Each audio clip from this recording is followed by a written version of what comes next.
My name is Frock. I go by Kat, and I'm already looking at the camera, so that's bad. But I'm a second-year master's student in Monica Turner's lab, which is kind of focused on ecosystem and landscape ecology.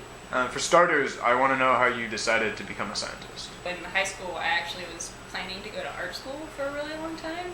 I was interested in photography and a lot of different stuff related to art.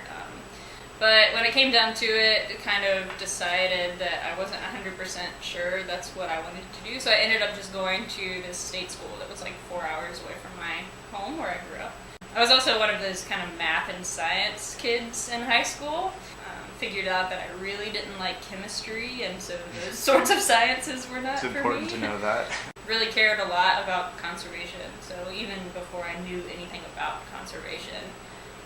And that's kind of really, I guess, where my interest in ecology sort of came out of, was that sort of passion first, and then kind of learning more about the academic side of that field sort of came later. You didn't go straight from college to grad school, though. No. No. What did you do in the years in between? I felt like I didn't really have enough experience to kind of pick what I wanted to do within ecology still.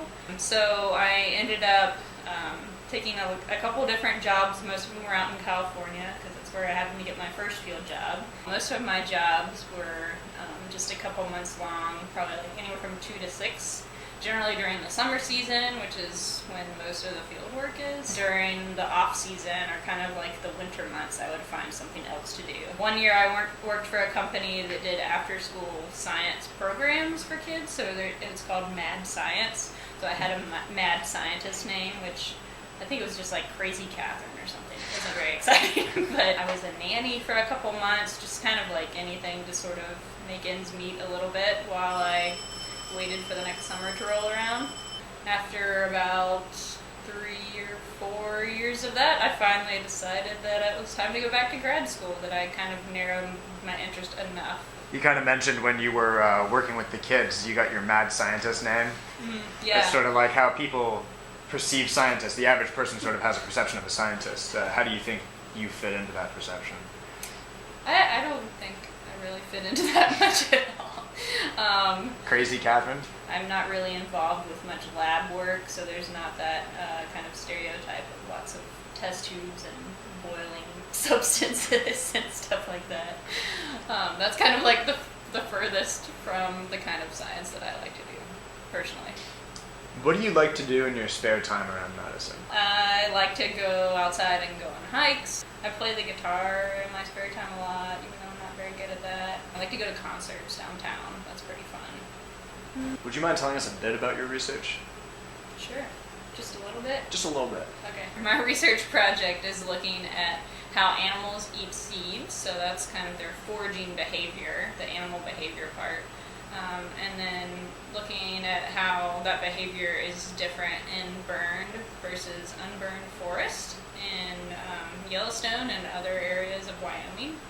This work might be expanded to see how their behavior and how they eat seeds might actually affect the plant communities that are coming back after these wildfires. That's kind of like the driving goal behind the research. I've had a lot of fun working with different undergrads. Both of them were kind of like, I didn't really know that this field existed. Like, I didn't know you could do something like this as a job, which I thought was really cool, because I was like, I was the same way, and I found out that this is what I could do as a career, and was like, that's amazing, even though you make basically no money.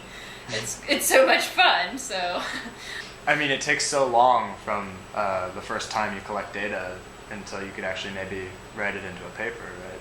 For field ecology, a lot of times you need several months of data, depending on what kind of project you're doing. Sometimes you need multiple years of data. But, I mean, it's really interesting questions in the end, so sometimes it's kind of frustrating to have it be like a whole year from when you collect data to when you actually see what it has to say. But also, you know, I'm a early career scientist, so that will only get more efficient and faster, hopefully, as I go along. So. Do you have any messages for people who are interested in science? Number one thing you can do is get experience, and everyone says that, and it's completely true. That's why they say it. randomly contacting professors at your university. That's how I got my first field jobs, to just talk to people about what they do.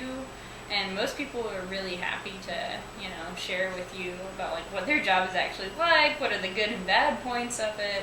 For me, it was really important to have that kind of experience in any form, and so whatever I could do to make that happen, whether that was taking things that were, just volunteer positions or internships, moving to a completely different state halfway across the country, any way to make it work, to figure out if that's what you really want to do or not. And for me, fortunately, it was, so it paid off. Yeah. Cool. Thanks so much for joining us today. Sure.